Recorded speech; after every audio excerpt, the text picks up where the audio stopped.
What is going on, guys? Today in this video I'm going to show you how to use a free time-lapse alternative to the Sony Play Memories time-lapse app, coming up right after this.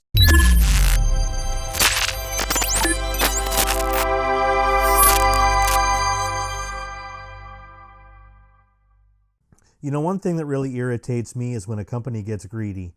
Now, Sony charges a premium for their bodies and for their lenses, and yet they exclude features such as a native time-lapse app, which their competitors include in some of their cameras.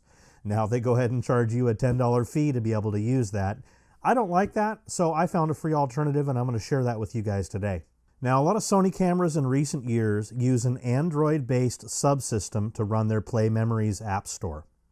Now, some fellows on the internet have found a way to reverse engineer this to allow you to install some Android-based apps like the time-lapse app I'm going to show you today.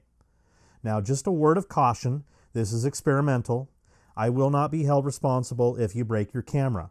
Now, having said that, we are just using an isolated Android subsystem here, so if you do encounter any problems, you can uninstall the app, or at the very least, you can go and reformat the system, and that will wipe it out.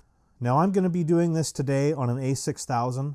I know for certain that this works for A6000, A6300, and A6500, though I have included a list in the description below of all of the cameras this is supposed to work with, which is a pretty long list. Now, like I said, I'm working with the A6000, so this procedure, as far as enabling the USB mode, may be different on your camera, but on the A6000, you're going to go ahead and hit Menu, and you're going to go over here all the way to the last tab across the top, hit down, and go over to page 4, and we're going to enable the USB connection to be MTP. So after you've plugged your camera into your computer with your USB port, go ahead and open up your web browser. I went ahead and included the link in the description below, but if you type in https://tinyurl.com/YBU93T27 and hit enter. Once the site comes up, go ahead and scroll down, and you're going to select this PMCA, Graphical User Interface, version 17, Windows.exe. Go ahead and save your file. Once that downloads, go ahead and open it up. At this point, you're going to want to make sure that your camera is turned on.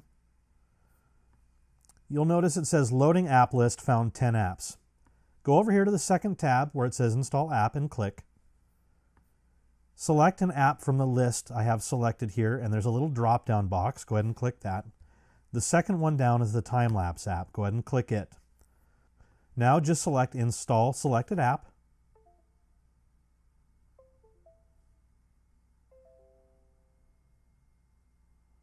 It's downloading, installing, task completed successfully. Now if you go ahead and hit Menu on the back of the camera and select your application list across the top and select, you'll notice there's a time-lapse app here. Go ahead and select that. Now I'm going to give you a brief run through of this. On top you have your interval, anywhere from 2 seconds on up to 30 minutes, and the number of shots from 2 all the way to infinite.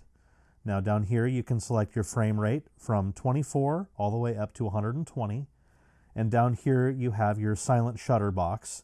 Now using this will enable the silent shutter to work instead of the mechanical shutter, saving the life of your mechanical shutter. I have heard that there are some problems using this, so you may need to leave this unchecked on your camera if this doesn't work. Now down here you'll notice that it has 2 numbers, 810 minutes and 22 seconds. The 810 minutes is how long it will take to shoot the time lapse, and the resulting file will be 22 seconds in length.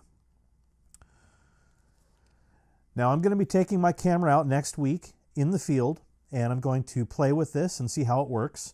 And I'm going to give you guys a tutorial on how to import into Lightroom and create a time lapse. So I hope you stick around for that, and I hope you guys take care.